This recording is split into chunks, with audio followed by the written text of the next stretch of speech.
أعوذ بالله من الشيطان الرجيم بسم الله الرحمن الرحیم۔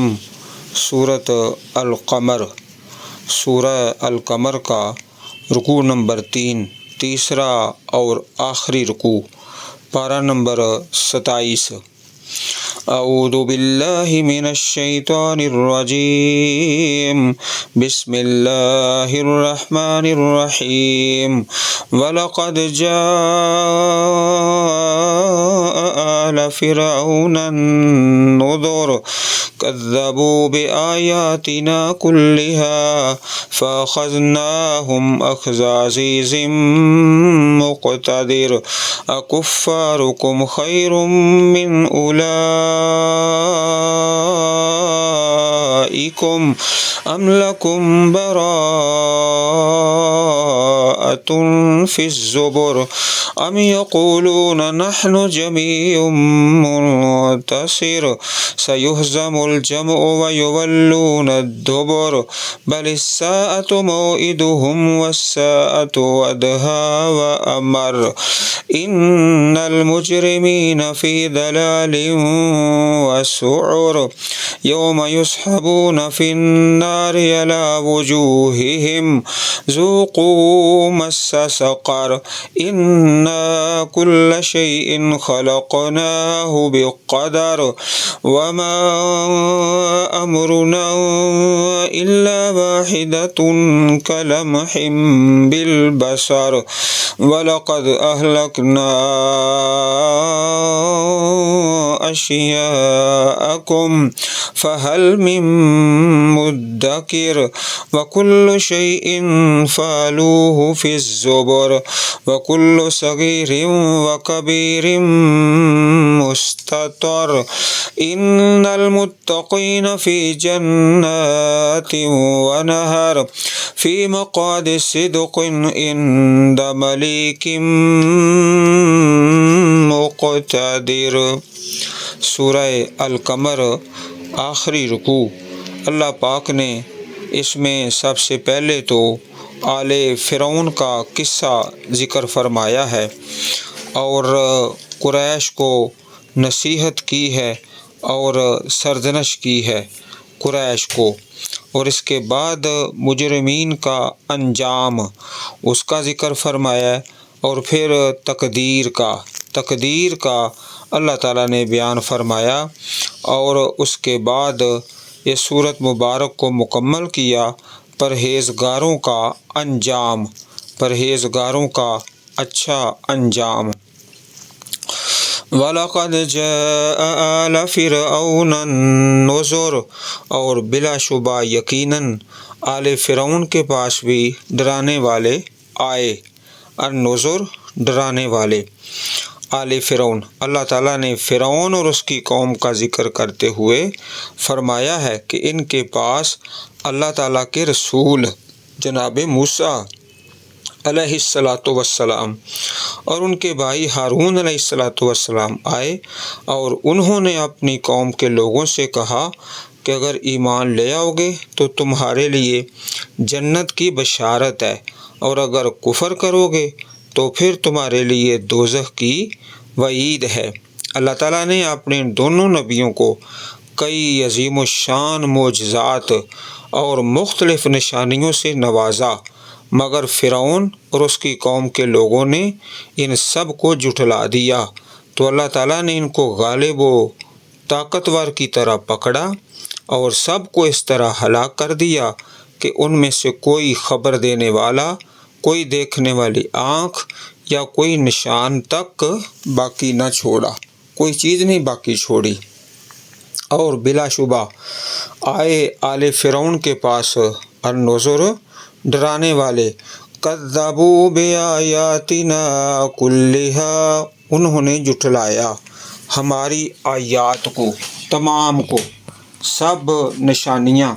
فَأَخَذْنَاهُمْ أَخْذَ عَزِيزٍ مُقْتَدِرٍ، تو ہم نے انہیں پکڑا اخذ عزیزٍ، زبردست قدرت والے کے پکڑنے کی طرح، عزیزٍ زبردست، مقتدر قدرت والا۔ اللہ تعالیٰ کی پکڑ آ گئی۔ اکفارکم خیر من اولئکم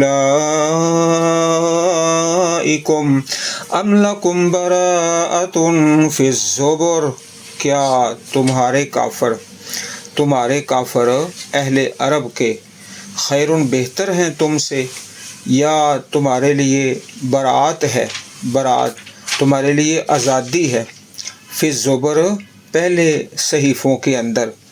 یہ اللہ پاک نے مشرکین مکہ کو خطاب کیا کہ تمہارے لیے کہاں پر برات ہے اللہ تعالیٰ کی طرف سے، جب پہلے کفار پکڑے گئے تو تم پر بھی پکڑ آئے گی۔ ام یقولون نحن جمیع منتصر، کیا وہ کہتے ہیں کفار، یقولون وہ کافر کہتے ہیں، ہم ایسی جماعت ہیں منتصر بدلہ لینے والے، انتقام لینے والے، کیا وہ یہ بات کرتے ہیں؟ سیہزم الجمع ویولون الدبر، ان قریب وہ جماعت شکست کھا جائے گی، ویولون الدبر اور وہ پیٹھ پھیر کر بھاگیں گے، یولون پیٹھ پھیر کر بھاگ جائیں گے۔ بل الساعۃ موعدہم والساعۃ ادھیٰ وامر، بلکہ قیامت ان کے وعدے کا وقت ہے اور قیامت بہت بڑی آفت، ادھیٰ بہت بڑی مصیبت، داہیہ وامر اور زیادہ کڑوی، نہایت تلخ۔ جب یہ آیت کریمہ نازل ہوئی تو اس وقت تو مشکل تھا، نظر نہیں آتا تھا کہ یہ کفار کی جماعت شکست کھا جائے گی، ہار جائے گی، جبکہ مسلمان بڑی مشکلات میں تھے اور ہجرت کر رہے تھے اور بڑے ظلم اور مظلومیت کے عالم میں تھے۔ لیکن اللہ رب العزت نے پھر ایک وقت دکھا دیا کہ کفار نے اللہ تعالیٰ کے حکم سے شکست کھائی۔ چنانچہ صحیح بخاری میں حدیث ہے، پیارے رسول علیہ السلام نے بدر کے دن خیمے میں دعا فرمائی، انشدک عہدک ووعدک اللہم ان شئت لم تعبد بعد اليوم فی الارض ابدا، اے اللہ میں تجھے تیرے عہد اور وعدے کی قسم دیتا ہوں، اے اللہ اگر تو چاہے تو آج کے بعد روئے زمین پر کبھی بھی تیری عبادت نہیں ہوگی۔ ابو بکر رضی اللہ تعالی عنہ نے اپنے ہاتھ سے آپ کو پکڑ لیا اور عرض کی، اے اللہ کے رسول اب یہ کافی ہے۔ آپ نے خوب الہا اور زاری کے ساتھ اپنے رب سے دعا فرمائی ہے۔ آپ زرا زیب تن فرماتے ہوئے جلدی سے باہر نکلے اور اس آیت کریمہ کی تلاوت فرما رہے تھے، سیہزم الجمع ویولون الدبر بل الساعۃ موعدہم والساعۃ ادھیٰ وامر، قیامت قریب ہے اس کا وعدہ اور وہ بہت سخت ہے اور بہت زیادہ کڑوی ہے۔ صحیح البخاری کتاب التفسیر حدیث نمبر 4877۔ تو اس وقت یہ بات ثابت ہو گئی کہ اللہ کے جو وعدے تھے وہ سچے ہوئے، پورے ہوئے۔ اب اس سے آگے اللہ تعالیٰ نے عنوان کو بدل دیا ہے۔ پہلا جو عنوان ہے وہ مکمل ہو گیا، دوسرا عنوان مجرمین کا انجام مجرموں کا۔ ان المجرمین فی ضلال وسعر، بے شک مجرم لوگ فی ضلال گمراہی میں وسعر اور دیوانگی کے اندر ہیں۔ یوم یسحبون فی النار علی وجوہہم، اس دن گھسیٹے جائیں گے، کھینچے جائیں گے آگ میں اپنے چہروں کے بل، ذوقوا مس سقر، اور کہا جائے گا کہ چکھو تم دوزخ کا عذاب، سقر جہنم کا عذاب چکھو۔ انا کل شیء خلقناہ بقدر، بے شک ہم نے ہر چیز کو ایک خاص مقدار اور اندازے سے پیدا فرمایا۔ یہاں سے اللہ پاک نے عنوان کو بدلا اور مسئلہ تقدیر کا تذکرہ فرمایا ایمان کے جو بنیادی 6 اجزاء ہیں ان میں سے ایک یہ ہے ایمان بالقدر، تقدیر پر ایمان لانا۔ چنانچہ پیارے رسول کی پیاری حدیث ہے، ان تؤمن باللہ وملائکتہ وکتبہ ورسلہ والیوم الآخر وتؤمن بالقدر خیرہ وشرہ۔ صحیح مسلم حدیث نمبر 80، حدیث جبریل، مشہور حدیث مبارک ہے یہ کہ تو اللہ تعالیٰ پر اور اس کے فرشتوں اور اس کی کتابوں اور اس کے رسولوں اور یوم آخرت پر ایمان لائے، اور تقدیر اچھی یا بری اس پر ایمان لائے۔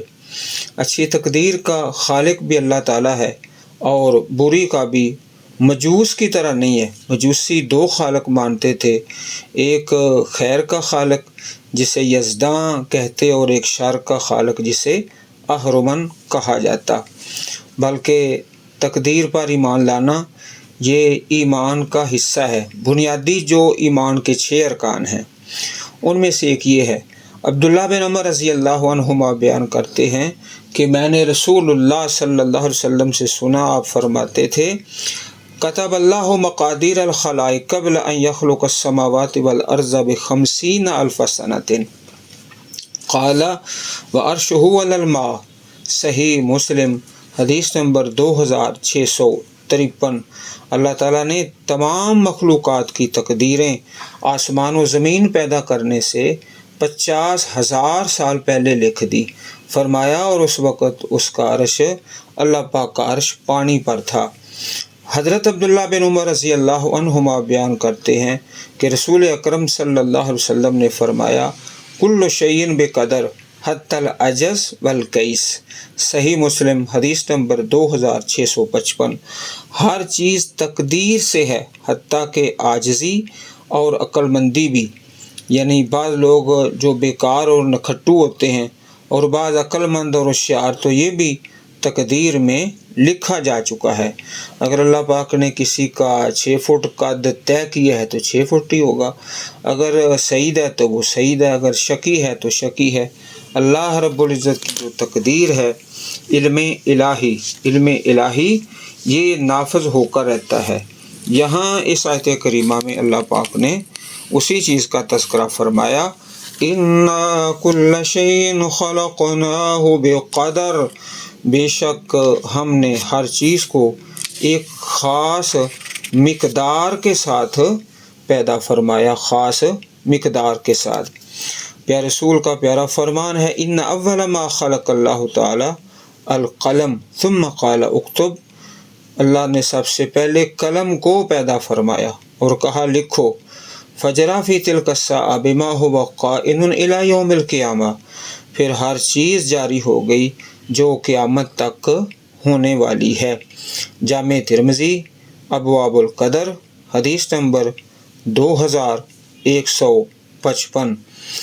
اسی طرح نبی اکرم صلی اللہ علیہ وسلم کا پیارا فرمان ہے، حضرت عبداللہ ابن عباس رضی اللہ عنہما کو آپ نے 5 باتیں فرمائی، ان میں سے ایک یہ تھی، وَعْلَمْ أَنَّ الْأُمَّةَ لَوِ اجْتَمَعُوا عَلَىٰ أَن يَنْفَعُوكَ لَمْ يَنْفَعُوكَ إِلَّا بِشَيْءٍ قَدْ كَتَبَهُ اللَّهُ لَكَ وَلَوِ اجْتَمَعُوا عَلَىٰ أَن يَضُرُّوكَ لَمْ يَضُرُّوكَ إِلَّا بِشَيْءٍ قَدْ كَتَبَهُ اللَّهُ عَلَيْكَ وَجَفَّتِ الْأَقْلَامُ وَطُوِّيَتِ الصُّحُفُ۔ خوب جان لو کہ اگر ساری امت تمہیں کوئی نفع پہنچانے پر اتفاق کر لے جسے اللہ نے تمہارے حق میں نہ لکھا ہو تو وہ تمہیں نفع نہیں پہنچا سکتے، اور اگر وہ سب تمہیں کوئی نقصان پہنچانے پر اتفاق کر لیں جسے اللہ نے تمہارے خلاف نہیں لکھا تو وہ تمہیں کوئی نقصان نہیں پہنچا سکتے۔ کلمیں خشک ہو گئی ہیں اور صحیفے لپیٹ دیے گئے ہیں، اور اللہ پاک نے اس کام کو مکمل کر دی ہے۔ جفت الاقلام و طویت الصحف، صحیفے لپیٹ دیے گئے اور کلمیں جو ہیں خشک ہو گئیں۔ جامع ترمذی ابواب و صفت القیامہ حدیث نمبر 2516۔ تو تقدیر پر ایمان لانا یہ فرض ہے۔ علم الہی، تقدیر کا سادہ لفظوں میں مفہوم علم الہی، اللہ تعالیٰ کا علم وہ تقدیر ہے، آنے والی چیز کو اللہ پاک جانتے ہیں۔ جیسے ایک ڈاکٹر صاحب ہیں، ایک مریض کے بارے میں کہتے ہیں، ڈاکٹر صاحب کا علم ہے، تجربہ ہے کہ فلاں مریض ہے، وہ اتنے دن تک اس کی زندگی ہے یا اتنے مہینے، اب وہ بندہ مر گیا، ڈاکٹر صاحب نے تو نہیں قتل کیا، انہوں نے صرف بتایا ہے۔ تو اس طرح اللہ پاک بتاتے ہیں کہ یہ شخص سعید ہے یا شقی ہے۔ اللہ پاک اس کو کوئی جہنمی نہیں بناتے، وہ اپنے عمل سے، اپنے فعل سے، اپنے کردار سے اپنے لیے جہنم کو حاصل کرتا ہے۔ تو تقدیر پر ایمان لانا یہ فرض ہے۔ تقدیر کیا ہے؟ علم الہی۔ وَمَا أَمْرُنَا إِلَّا وَاحِدَةٌ كَلَمْحٍ بِالْبَصَرِ، اور نہیں ہمارا حکم الا واحدہ مگر ایک، کلمح بالبصر، آنکھ جھپکنے کے برابر۔ آنکھ جھپکنا، اللہ تعالیٰ اتنے ہی عرصے میں قیامت کو قائم فرما دیں گے، کوئی اس میں وقت نہیں، بلکہ اللہ پاک کا فرشتہ تیار بیٹھا ہے، اپنے کان اللہ پاک کی طرف، اپنی آنکھیں اللہ پاک کی طرف، جو ہی حکم ہوگا تو فوراً وہ قیامت کو برپا کر دے گا اور قیامت قائم ہو جائے گی۔ صرف اتنی سی بات ہے، انما امرہ اذا اراد شیئا ان یقول له کن فیکون، سورہ یاسین آیت نمبر 82۔ اس کا حکم تو جب وہ کسی چیز کا ارادہ کرتا ہے، ان یقول له کن فیکون، کہ ہو جا تو ہو جاتا ہے، بس اللہ پاک کا امر ہے۔ اور ثقلت فی السماوات والارض، وہ آسمانوں اور زمین میں بھاری واقع ہوئی ہے، بہت بھاری ہے۔ اللہ تعالیٰ قیامت کی سختیوں سے ہم کو محفوظ فرمائے۔ اور اس کے بارے میں یہ واجب ہے کہ انسان ہر وقت اپنے آپ کو ذہنی طور پر تیار رکھے۔ وَلَقَدْ أَهْلَكْنَا أَشْيَاءَكُمْ فَهَلْ مِن مُدَّكِرٍ، اور بلا شبہ یقیناً ہم نے تمہارے جیسی کئی جماعتوں کو ہلاک کر ڈالا۔ اشیاء جماعتیں، گروہ، کئی گروہوں کو جمع ہے شیعتن کی، ہلاک کیا جو اللہ پاک کے نافرمان تھے۔ جس طرح اسی مبارک صورت میں اور سورہ ہود میں، سورہ اعراف میں، سورہ شعراء میں قوم سمود اور حضرت صالح علیہ السلام کی قوم، حضرت ہود کی قوم اور حضرت نوح علیہ السلام کی، جناب لوط علیہ السلام کی اقوام کا تذکرہ کتاب اللہ میں جگہ جگہ موجود ہے۔ وَكُلُّ شَيْءٍ فَعَلُوهُ فِي الزُّبُرِ، اور ہر چیز جسے انہوں نے کیا وہ دفتروں میں درج ہے۔ فی الزبر، صحیفوں میں، نامہ اعمال میں وہ چیز درج ہے، اور اس سے کسی کو مفر نہیں، کسی کو مفر نہیں، ہر چیز اللہ پاک کے علم کے اندر ہے اور کوئی اس سے انکار نہیں کر سکتا۔ وَكُلُّ صَغِيرٍ وَكَبِيرٍ مُسْتَطَرٍ، اور ہر چھوٹی اور بڑی، ہر چھوٹی اور بڑی مستطر لکھی ہوئی ہے، ہر چیز لکھی ہوئی ہے، اللہ تعالیٰ کے علم میں ہے، اس کے پاس موجود ہے۔ ان المتقین فی جنات ونہر فی مقعد صدق عند ملیک مقتدر، اس مبارک صورت کا آخری عنوان یہاں اللہ پاک نے بیان فرمایا ہے۔ آخری عنوان وہ ہے متقین کا انعام، متقین کا اچھا انجام، پرہیزگاروں کا اچھا انجام آخر میں۔ بے شک متقی لوگ باغات میں، جنات جمع باغات، نہر اور نہروں میں، 4 قسم کی نہریں، پانی اور مشروبات اور دودھ اور خمر اور شہد، یہ 4 نہریں جس طرح کے سورہ محمد کے اندر ہے 26ویں پارے میں۔ فی مقعد صدق، اچھی عزت والی مجلس میں، صدق کی مجلس میں یعنی عزت والی مجلس میں، اچھے مقام میں، عند ملیکم مقتدر، ایسے بادشاہ کے پاس، مقتدر جو بے حد قدرت والا، زیادہ اقتدار والا اور زیادہ قوت والا ہے۔ اللہ تعالیٰ نے ایسے لوگوں کے لیے بہت ہی انعامات تیار کر کے رکھے ہیں۔ اور ایک بڑی خوبصورت دعا جو سورہ تحریم کے اندر ہے، رب ابن لی عندک بیتا فی الجنہ، یہ ہر مومن کو ہر وقت پڑھنی چاہیے۔ اے میرے پروردگار، اے میرے پروردگار، تو بنا میرے لیے، عندک اپنے پاس، بیتن گھر، فی الجنت جنت میں، اپنی جنت میں گھر بنا دے۔ یہ اللہ پاک سے دعا ہے، ہر وقت انسان التجا کرتا رہے، کیونکہ لوگ بادشاہوں کی مجلس میں ان کے پڑوس میں رہنے کے خواہشمند ہوتے ہیں، اور جتنا زیادہ اقتدار والا بادشاہ ہو اتنی ہی اس کے قرب کی خواہش زیادہ ہوتی ہے۔ اللہ پاک نے متقین کو بشارت سنائی کہ ان کی رہائش بادشاہوں کے بادشاہ، شہنشاہ اللہ تعالیٰ کے پاس ہوگی، جو سارے اقتدار کا مالک ہے۔ پھر ان کی عزت و شوکت کا کون اندازہ کر سکتا ہے؟ نبی اکرم صلی اللہ علیہ وسلم کی پیاری حدیث ہے، المقسطون عند اللہ یوم القیامہ علی منابر من نور عن یمین الرحمن عز وجل وکلتا یدیہ یمین الذین یعدلون فی حکمہم واہلیہم وما ولوا۔ المقسطون انصاف کرنے والے اللہ کے ہاں قیامت کے دن نور کے ممبروں پر، عن یمین الرحمن، رحمان کے دائیں طرف، وکلتا یدیہ یمین، اللہ تعالیٰ کے دونوں ہاتھ دائیں ہیں۔ اللہ تعالیٰ کا ہاتھ جس طرح اس کی شان کے لائق ہے، الذین یعدلون فی حکمہم، جو لوگ عدل کرتے ہیں اپنے حکم میں، اپنے فیصلے میں، اور بے انصافی نہیں کرتے، وَأَهْلِيهِمْ، اور اپنے اہل و عیال میں، وَمَا وَلُوا، اور جس منصب پر وہ فائز ہوں، اس پر بھی عدل و انصاف سے کام لیتے ہیں۔ صحیح مسلم کتاب الامارہ حدیث نمبر 1827۔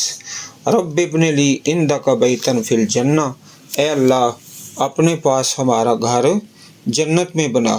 اللہ تعالی ہم سب کو قرآن کریم پڑھنے اور سمجھنے اور عمل کرنے کی توفیق عطا فرمائے، آمین۔ اللہم اجعل القرآن العظیم ربیع صدورنا ونور قلوبنا، سبحانک اللہم وبحمدک، اشہد ان لا الہ الا انت، استغفرک واتوب الیک۔